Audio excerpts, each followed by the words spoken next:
Coach Keith Kepner here, and we're going to go through talking boxing technique as I always do, but I'm going to show you snippets of every single one of these techniques in one single fight. That's how great this fight is. I was reminded of this fight on being on Instagram, watching part of, I think, like round 6 or whatever round it was. And it's Marvin Hagler versus John Mugabe. And it's a great fight from 1986, the year before I was born. And I was going through and watching. I was about to do a whole fight study on it, but I was like, man, let me go through and take it note by note and use it as teaching tool. So hopefully it can impact you the most in an educational way and as an entertainment way as well, because hopefully the more entertaining it can be, the more educational it can be. That tends to track together if the information is good. But so often we will have people demonstrate moves, and also think about things like Instagram. You have people demonstrate moves that, one, don't really work. Two, work in a certain context that you don't see within a basic demonstration. And three, we oftentimes get overly attracted by shiny objects. Like we're like fish, right? Where we see the bait and we're like, we take the bait, but it's not really what we need to be focused on. So here you get to see foundational things at a very high level, elite level, legendary status, which is what Hagler is, legendary status. And it's a great fight. And so throughout every single one of these points, I'm going to be showing you exactly where either Hagler's doing this, or maybe where Hagler's making a mistake, or maybe where Mugabe's doing it, or maybe where Mugabe's making a mistake. Great fight. Watch the whole fight. Don't just rely on this. But now you can maybe watch it if you haven't seen it, or watch it again with these thoughts.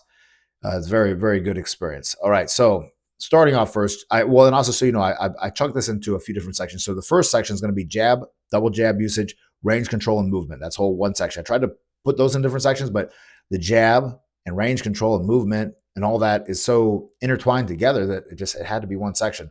Then I'm going to go on to counters and countering the counter, then slips, defense, and head movement. Then I'm going to go to breathing with a chin up. Interesting. Then combination variations. And then lastly, to wrap it up in a nice bow, we're going to talk about inside work and following up punching, and following those things up, because that is what actually leads to a very thrilling result in this fight.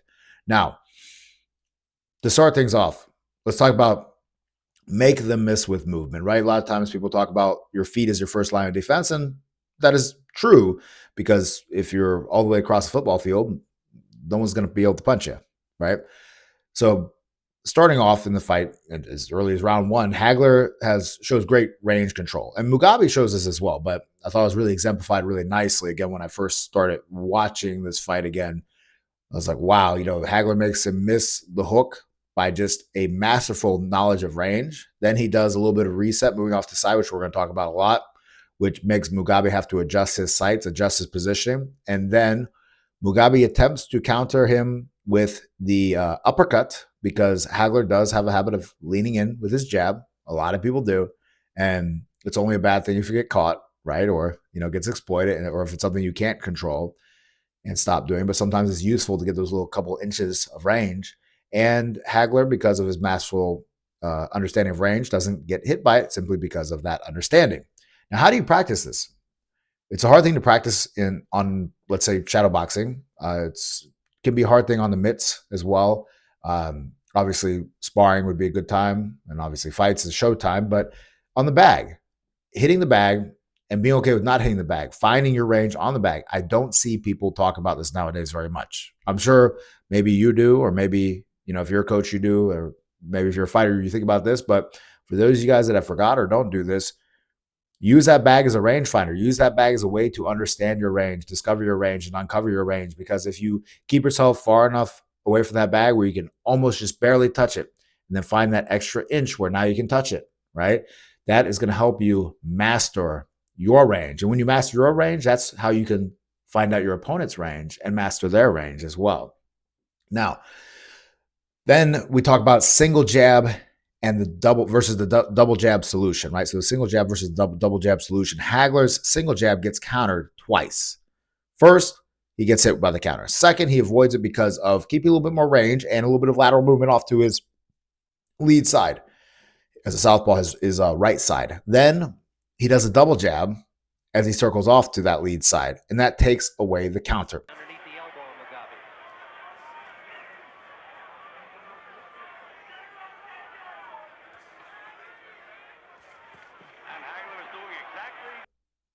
Do not underestimate the power of a double jab's ability to take away counters, or of better said, multi jabs. And of course, I have a whole video that I put out a couple years ago that really was the first thing that really blew up my channel, talking about the multi jab strategy. Go back through and watch that if you haven't seen it already, or watch it again, because it's not always about what you've heard, but it's what you actually know. And you only know things through repetition and through really, nowadays it's so easy to go through information, just hear it and be like, I know that thing, but you don't do that thing, or you don't remember that thing when you actually need to remember it. But it's so important. The double jab and multi jabs take away so many counters. Guys will let a single jab teach them a lie, which is that my jab is no good, I get countered. Like in a fight or in a sparring session, they'll be shooting a single jab and they'll be getting countered time and time again. It's easy to counter a single jab. Some people will say it's easy to counter a double jab, but hey, if you mix it up, sometimes do triples, sometimes do singles, sometimes do doubles, and they don't know how many it is. Now it gets even more difficult. And if you don't know what's coming after the jab as well. And if you're keeping good range with it, because obviously if you get too close with it, sometimes there can be challenges and you can be a little bit too open for counters. But don't let the lie that so many people get caught up with catch you. And that is that one jab or a jab is not good because you get countered, then you stop doing the jab, and now they took away your most important punch. And now you don't have your most important punch anymore. Good luck getting anything else together. And if you are able to, that's great. And you have a little bit of luck on your side, and you could have done even better if you would have jabbed. So don't be that sucker. Then there's circle to shut down setup, right? I recently was showing a lot of my boxers a great showcase of this, obviously with Terrence Crawford against Canelo, him circling to shut down Canelo from setting up, but that's also what Hagler does repeatedly in this fight, and Mugabe does it as well in this fight. The hand of Hagler's is a little wide, not going that straight dart down the middle. But again, when he can slide to his right, Tim, that's when he's effective. Use that right jab and stay away from those counters. They should tell Mugabe in this corner to move to. But it's something that any real high-level, smart, tactical fighter does, and that's where they are circling to set up. The analogy that I use, that I actually just used yesterday with a guy sparring one of our better boxers, so this guy with, I think he has no fights or one fight, going against one of our guys with 20 fights. And our guy with 20 fights was setting up. He's getting ready to set up to counter the rookie. And I was telling the rookie, hey, it's just like a guy that's setting up his rifle from across the field to shoot at you. You can do one of two things. You either need to start shooting at him, or you need to change position. But the last thing you need to do is just stand there and watch him set up to shoot you, right? And that's essentially what you're doing, but you can change that simply by the movement. Then you have big reset escape. So Hagler stays away from the corners, and then after that does big resets. And again, the bigger the reset, the more they have to reset the position to fire off at you, and the more you're controlling the pacing of the fight. And if you can dictate when action happens in the fight, now you get a chance to settle into your rhythm and throw when you want to throw and escape when you want to escape. Since then, it's been his aggressive jabbing and some effective counterpunching by Mugabe, with neither fighter able to back the other up. It's something also, though, with staying away from corners that's so important, that is, I think, underemphasized a lot of times. I've had some fighters talk about or believe that, and I think they have a point, when a fighter is getting ready to go, meaning get stopped, they'll sometimes do this dance where they just slide around the ropes from corner to corner to corner to corner, and then eventually they get put out. And that's a sign of someone that doesn't have it together, or is falling apart, or doesn't know the ring, versus a fighter like Hagler, like many other great fighters. They know the ring, and they know how to avoid corners and move back and step away from the corner, not step into the corner. So that's a big basic thing that I would love for you to focus on in your sparring, in your shadow boxing, and everything you do, fights, etc. You want to get them in the corners, but you don't want to be in the corners, all right? The only time you maybe can make an argument for that is if you're so slick and so good, you can sucker them into the corner, spin them around, put them in the corner. That's the best, use of a corner if we're going to use it on ourselves. Now, there's also the punch and exit. So Hagler gets off, punches, and then he backs out and stays away again from the corners, but he doesn't keep himself available. The ring pivots around as Hagler circles. Now he comes forward. So often through this fight, he does keep himself available to be countered, and he could take away those things by either turning, by finishing with his lead hand, would also be something, because he tends to sometimes finish with the rear hand, and that leaves him in a vulnerable position to get countered by Mugabe. We're going to talk about that in a little bit. Then we have the game of inches exemplified by Hagler's jab. So in round 8, Hagler's pretty far out from Mugabe, and Mugabe's hands are a little bit down or whatever, right? But like Chuck Bodak said, it doesn't matter where you have your hands, it just matters if you get them up to defend, right? But an example of how boxing is a game of inches. Hagler shoots that jab and connects it to Mugabe, and Mugabe tries to catch it, but he misses it by just a few inches. He has had the best of it since round 2, which we scored even. Tim and Hagler's.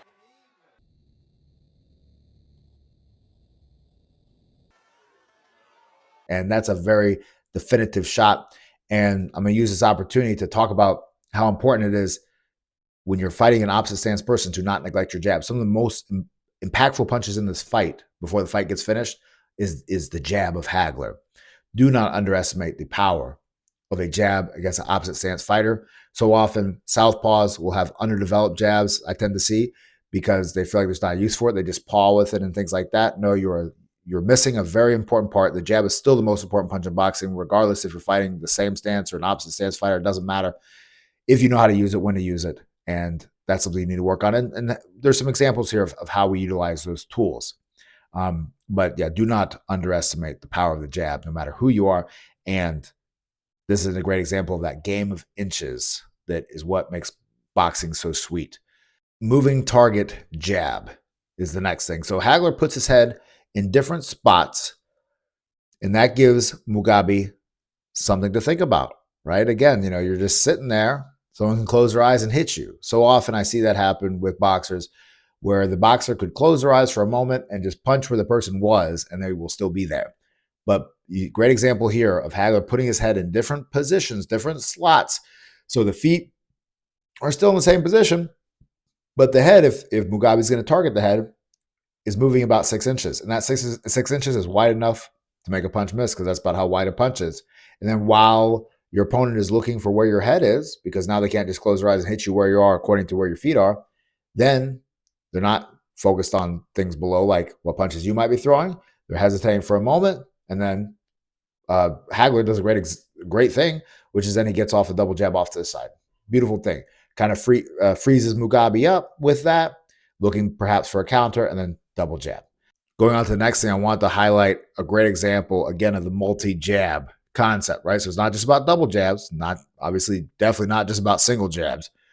Obviously, if you do any jab, that's better than no jab typically most of the time. But triple jabs off to the side, what a beautiful thing. And when you triple jab off to the side, quadruple jab, double jab, you'll notice, as long as you don't get too close, your opponent doesn't do jack crap.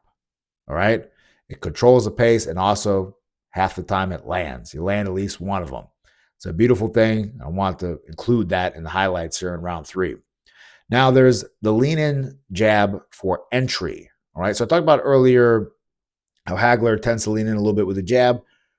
Now, this is a little bit different, though, because you're leaning a little bit in. You're putting the weight on the lead leg a little bit, because it looks like you're not ready to jab. Because if somebody is a little bit sat back and has their weight distributed a little bit back, or sometimes people pull back a little bit before they jab, that is the tell of the jab is going to be coming, like we saw in my last Mike Tyson fight study.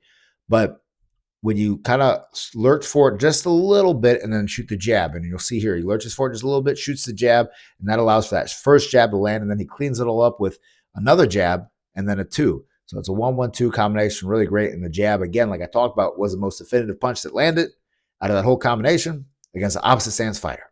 Do not neglect your jab, no matter who you are, southpaw, orthodox, or no matter who you are fighting, same stance or opposite stance. Doubling down on the jabbing, the double jab, this is a great example of another use of the double jab by Hagler. So Mugabe tries to lean out a little bit, and he gets caught by what? He gets caught by a double jab again.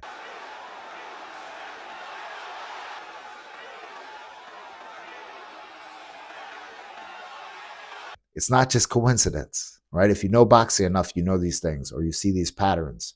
And again, if you boxed enough and tried it enough, again, with anything like this, any foundational thing, I promise you, do not try it once, do not try it twice, do not try it 3 times, meaning like sparring sessions or whatever.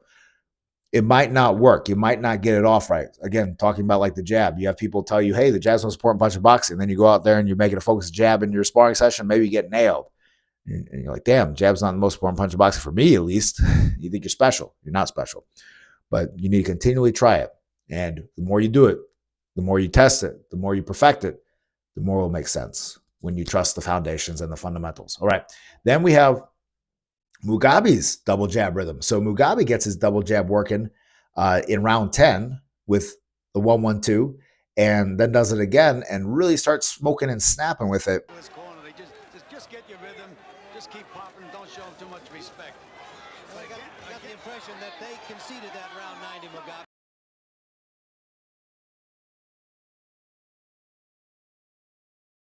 And again, if he would have done more, that might have been a different result in this fight, or at least give Hagler different things to worry about and be concerned about. Now going on to the next section, we're going to talk about counters and countering the counter. Miss and make them miss, right? Because we all know the idea of make them miss and make them pay, right? Or hit hard and be hard to hit. I like that one a lot. But miss and make them miss. If you miss, be ready to make them miss. Oftentimes the fighter will miss a shot and then be like, dang, I missed. And then bam, they'll get countered by that prepared counter. This is the reason why they missed. And here in round 1, early in this fight, you see a great example of Hagler missing the shot and then making Mugabe miss his shot. Some proper respect for the punching power of Mugabe here as he's literally some proper respect for the punching power of Mugabe here as he's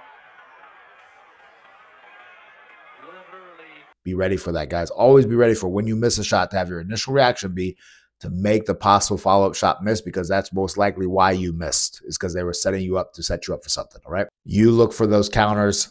That means counters, plural. Don't just counter with one shot. Don't counter one shot with one shot, because sometimes, plenty of times, I have had fighters block a shot, counter, and then first counter doesn't land. But when they put together a combination as a counter, right? It's a 3-2, a 2-3, whatever. The first counter punch might not land, but the second one almost always does. Capture this counter. Here we go, Mugabe putting in some of his work. This is a very good counter for you to know, utilize, and do plenty of times. And the more you do this, the higher level, in my opinion, you are. And that's when Hagler tries an overhand, and he tries to drop after that overhand to anticipate the follow-up punch that your opponent would be throwing, Mugabe would be throwing. Mugabe comes up under with the shot.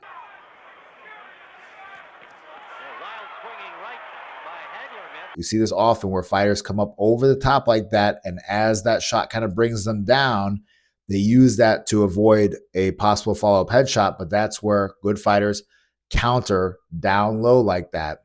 And it's just a pattern that people fall into, and it's a very important counter for you to master. And then Mugabe doesn't just counter with one punch. He puts a few punches together. They don't all land super clean, but again, it's very important. And again, it's early in this fight, round 1, great boxing already going. Now, again, watch this fight if you haven't watched it already. Now we have the naked uppercut and getting punished for the naked uppercut.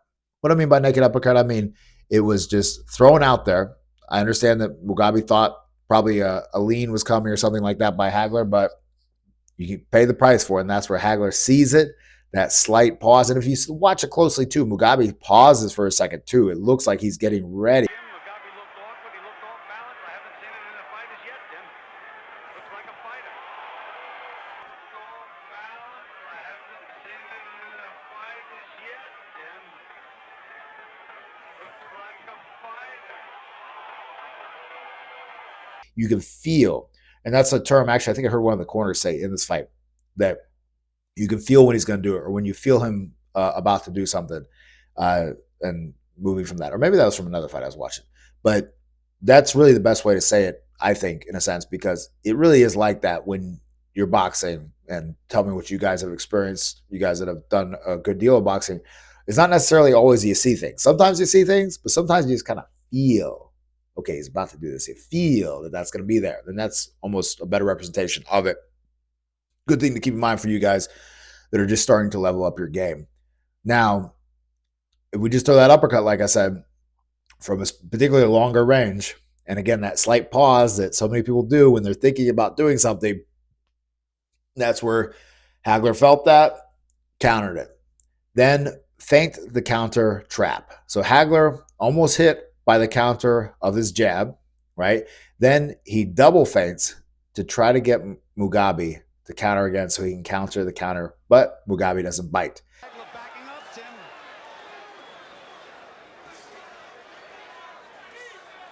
Under a minute to go in round number 3. The 31-year-old champion. Some people wondering about his age, but he... And then he also shoots another jab at the end and keeps a very long range to ensure that that counter doesn't come again. So almost kind of cleans up the whole job in that little section right there. So again, Hagler almost gets hit off of the counter to a single jab. Then he feints and then feints again, trying to draw the counter from Mugabe. But Mugabe's not dumb. He knows that Hagler's trying to set him up, and Hagler wants him to bite on something. And then Hagler exits out, shoots the jab, and then steps out, makes long range. Great example, though, of there are absolutely times you need to be smart, but there are absolutely times where it is good to double feint to see if someone is going to bite at something. Because think about, again, patterns. It's all about patterns and pattern recognitions and changing up patterns. So if somebody feints, typically, most of the time, someone feints, and then in a moment, the next thing they do is a real punch, right? So if you feint and you didn't get the reaction you were hoping, sometimes feinting one more time might give you the real reaction. Of course, you need to watch out for if they're going to do something, but that is very important. Or to see if they do the same thing twice. That's another thing as well. You feint, they have a reaction. You feint again, they have the same reaction. That tells you that they might be locked in a certain pattern, and that's where you might just lead with what you're going to lead with off the feint, or feint and then shoot the shot. Then there is the uppercut versus the leaning jab. So in round 4, Mugabe gets off that uppercut, countering Hagler's lean in with the jab. Round number 4, scheduled for 12. There's that uppercut. That's 4, scheduled for 12. I think he could have got it. Well, rather, Hagler does a good job managing range in this fight. But so often, fighters will lean in with their jab, like Hagler does sometimes. And that's where there absolutely are these great uppercut counters you can utilize. And we see Mugabe showcase a great demonstration of this move that is very important to utilize. And that's why it's very important to know how to not lean with the jab. And that's also going back to training, shooting a jab on a bag, let's say, and being too far out where the jab doesn't land. It comes up an inch short, just an inch short, and you didn't lean to try to land it. So you know what it feels like to not lean and to control your balance, and then sometimes to lean for a reason because you want to buy that extra inch or not. Now, moving on to the next section, we have slips, defense, and head movement. Right, great section right here, guys. And then remember, we're going into breathing and then combinations and then inside work and follow-up punches to wrap it all up for the most exciting stuff. Actually, this has all been exciting stuff. So slips, defense, and head movements. So the slip, pull, defense. In round number 2, there's a great example of a perfect slip by Mugabe. He's not turning away. He's bringing his head off line just enough, 6 inches, which is the size of a punch, like I said earlier. Hagler turns him a little bit, steps off to the side a little bit, making him readjust. Mugabe dips under, and then also, next move he does with his head is he pulls to change his reaction, so he's not having the same reaction over and over again. He slips, he bobs, he pulls. Mugabe is not getting the worst of it at the moment. He is not. He has not backed up a step, and he looks very relaxed. Not getting the worst of it at the moment. He is not. He has not backed up a step, and he looks very relaxed. Again, touched on the thing earlier about double feints and things like that. If you have that same reaction over and over again, you're just looking to get set up. Moving on to the next section, breathing, chin up, and it being a bad habit. The dangerous breathe habit. All right. Now, is it bad to breathe when you box? No. When you're out of range enough, I recommend highly for you to take that moment and take a deep breath. Make sure you check your breath, particularly if you're newer to boxing or newer to fighting and things like that. Make sure you grab control of your breath. Hagler, though, you'll see in round 3, Hagler picks up his chin for a breath, like right after being in there and being a little bit too close. The chin pops up. He takes that deep breath almost like he's running. Teeing off a little more here in the 3rd round. Marvelous Marvin is making him reach now, Tennant. Making him reach now, Tennant. And that's a bad habit thing you can pay for. And he pays for it a little bit later in that round, in round 3. Not badly. Pays for a little bit worse in round 5. But in round 3, a little bit later, Hagler, because of that upright posture and breathing from too close and making it a habit and adjustment, he doesn't get hit clean, but he gets hit off balance, which isn't good. And, if you're in a very close fight, that can sway the opinion a little bit. It could also get you caught with other shots, take away control. And then, like, if you're an amateur boxer, that might be enough to sway the judges because they got to pick a winner in that round. There's not a draw round in amateur boxing. Right hand by Mugabe. Tim, it didn't land. It was blocked, but it still knocked Marvin back about 5 feet. Then in round 5, he gets caught leaning back. So Hagler gets caught again, taking that breath with the chin up and leaning back a little bit in round 5, 2 minutes and 35 seconds into it, by Mugabe. Again, a little chink in that armor. Round 5 scheduled for 12. There's that quick left hook of Mugabe's. Round 5 scheduled for 12. Every great fighter, every legend has little flaws to exploit. Everybody is beatable. And it's important to be able to analyze and know what those are, and to make sure we also don't mimic those things, or at least try to minimize. You don't have to be crazy and be neurotic, but at least be aware of these things. So if you do get caught by it, you hopefully don't get caught by it again. And, best maybe don't even have it in your arsenal as something that you have a problem with. You'll make sure it stays away or watch out for it. But at least if you do it sometimes, at least know what you got caught by. And then going on to the next section. So we got 2 last sections here. We got combination variation. The reverse combination trick. So Mugabe uses the 2-1 like the 1-2 in round 6. In creating the rematch, it's now up to Marvin Hagler. And Tommy, 5 rounds have gone by. Did you expect Mugabe to still be here? What are your impressions? Well, Tim, I thought it was going to be...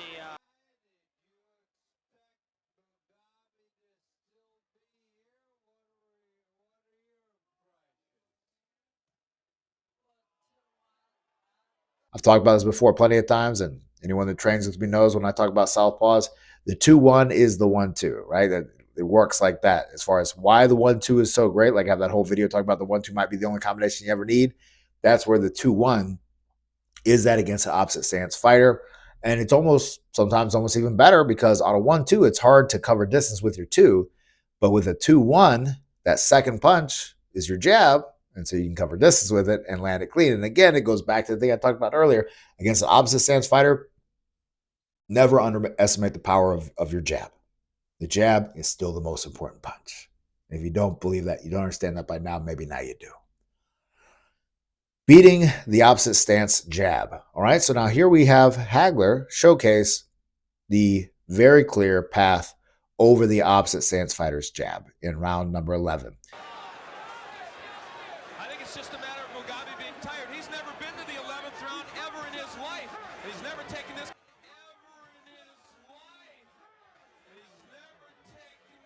Sliding over the top. You can go up under like we saw Usyk do against, who was it? Was it Dubois or Joshua or someone? As some fighter recently. He does a lot, the up and high low, jab up high, jab down low. And here we have Hagler sliding right over Mugabe's jab beautifully and perfectly. And that is a perfect alleyway for you to place your jab. Then here we are for the last section, rounding out about 30-minute video here. Inside work and follow-up punching. Take note of the loose inside work in round number 6 after Hagler lands a big left hand where Mugabe's just a little bit kind of stationary, and Hagler just lines it up, nails him with it, and then starts turning on. That's very important to know when to turn on. When you land a clean punch so often, and I've been guilty of this too when I was boxing, but you land a clean punch and you're just like, okay, cool. Like I got ahead, right? Or I got this round. Awesome. Or maybe this guy will stay the hell off of me now, right? Maybe he'll back off. But no, like a true champion, which is who, Hagler, obviously, he's a legend. He goes after him, stays loose, starts working on the inside, pressure him back. And he does this multiple times in this fight. And just a beautiful showcase of that, though, here in round number 6. He's been throwing his left hand very wide. That's about the straightest one he threw. Well, what Hagler is doing is looping. He's looping his left hand. He's not shooting a straight left hand.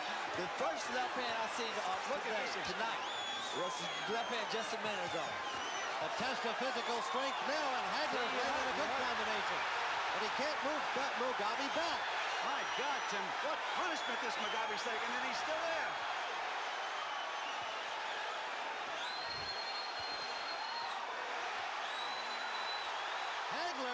And how important it is to make sure you turn up. See how loose he is with his arms and everything else, and loose he is with his shoulders. That is how you need to be as a fighter. And it's exemplified by Hagler. For the end of the fight, repeat what works for the finish. Hagler repeats what works. So what works? Hagler lands his right hand in close. Then he continues to throw it over and over and over again with just a couple other little extra seasonings on it to get Mugabe out of there. Is doing a job on him now, Tim. Just taking him apart with short little punches. Wings two over the top just for good measure, and he's got him hurt. He's got him hurt. Mugabe finally goes down in the 11th round.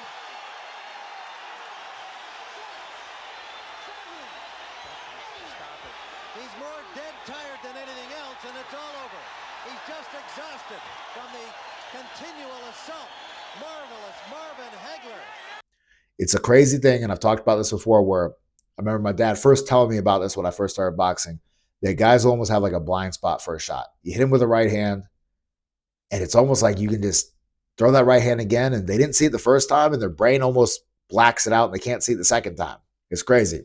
Don't be wrong. Sometimes, good fighters, they can see it and adjust for it, et cetera, counter it. But it's a funny phenomenon that happens. And I know I've experienced too, where it's like, I'll be boxing, I get hit by a shot, I didn't see it, and then it comes again and I didn't see it. And it's like, damn, I got to like reset, get the hell out of there.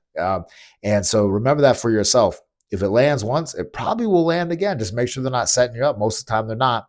And land it again. And that is how Hagler gets this wonderful finish against a very, very, very good and tough fighter. All right, guys, I hope you enjoyed this walkthrough of the techniques. Hope you enjoyed this style of video.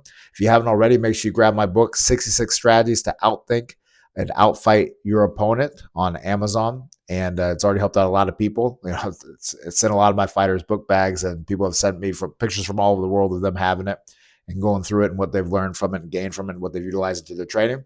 And make sure you watch this video right here, because we're talking about the 1-2 combination, which might be the only combination you ever need.